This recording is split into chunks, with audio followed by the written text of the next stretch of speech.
Hello there. Today I'm flying from Dubai to London on an Emirates A380. I'm lucky enough to have been upgraded and I'm here in business class upstairs. So I thought I'd take a look at the wines that they're serving. So the wine I have in my glass at the moment is the 2009 vintage of Chateau Laroze, which is Saint Emilion Grand Cru Classé.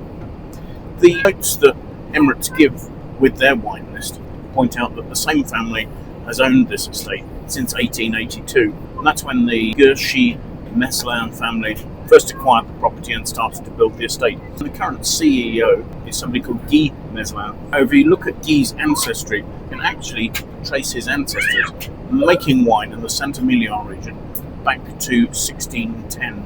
The estate now has an area of 30 hectares. In some places I've seen 27 hectares quoted. I assume that's the difference between the whole estate at 30 hectares and the vineyards at just 27 hectares within that. The estate has been classified as a Saint Emilion Grand Cru Classé since that classification started out in 1955. 2009, this vintage was a legendary vintage. Weather conditions were warm and dry. As a result, it's a rich, generous vintage with plentiful tannins, so good structure, good ripeness. The wine here ferments in a mixture of stainless steel tanks, cement vats and amphora. The final blend in 2009 was 70% of Merlot, 25% of Cabernet Franc and 5% of Cabernet Sauvignon for good measure. The wine then went on to age in French oak barrels, presumably 225 litre barrique, for 16 months. And actually there was quite a high percentage at 65% of those barrels that were new. I guess that's not unusual given the richness of the vintage, but I am expecting a really noticeable cedary note from the oak aging. So let's see what we make of it, shall we? Looking at it, I'm afraid my glass is somewhat misty here, but the colour is a medium to deep ruby red. I can see through it, it's not opaque, but it's not fading particularly at the rim. There is a brick red to amber note right at the very meniscus.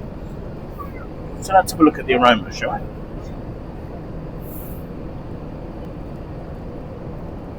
The aromas are starting to seem quite developed.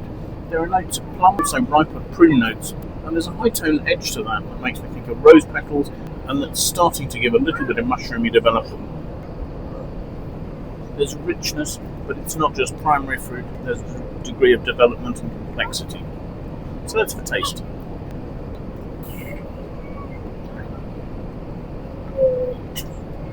Some of those developed notes are quite evident in the palate, where perhaps they're enhanced by some quite drying, cedary tannins. The tannins are fine, they're providing a good mouthfeel. Now, according to its label, the wine only has 13.5% alcohol, which is relatively low given the fact this was such a warm vintage. The alcohol is well in balance. There are plummy notes on the back palate that, as they develop, start to show a bit more of a prune character that complements the initially quite developed notes.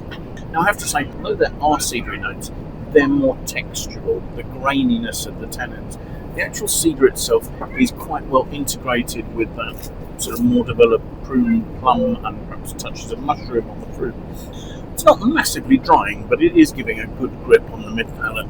The notes I've seen suggest this is a wine that will age out to 2040. Personally, I'm not completely convinced by that. There is a good concentration and a good structure. There's also a richness and a ripeness. And the wine seems to be more about opulence than about structure and longevity. Having said that, there is still freshness at the finish. The acidity is not prominent, there certainly is a freshness at the finish. So perhaps I'm wrong, perhaps this is a wine that will go to. When I first tasted it earlier, I did think its main attribute was opulence. Now that I've had it in the glass for a little while, it's showing me more of these developed characters, and I'm able to see the complexity in the finish. Now, the Wine Centre aggregated critics score on this particular wine comes out at 89 out of 100, which seems perhaps a touch on the low side. But at the same time, I think that reflects some of the questions I have about the wine. I think it's easy to see why it's here on Emirates Business Class list. It's a wine with opulence, it's got good vintage, it manages to be both approachable and have some classic developed note. So yes, I wasn't completely sure about the wine at first, but it has come to grow on me.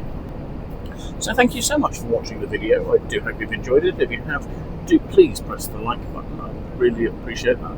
If you would like to watch more of these videos, do please sign up and subscribe to my YouTube channel, and that way you can set yourself an alert and you can be notified every time I publish a new video.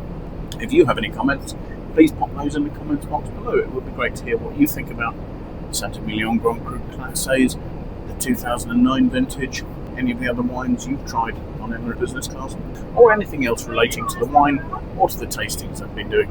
If you have any friends you think might like to watch the video, do please feel free to pass it on to them. I'd really appreciate your endorsement in that way.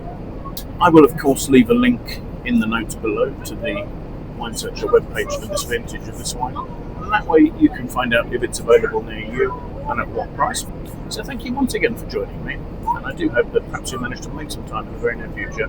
Come and watch some more wine tasting videos with me. Until then, bye for now.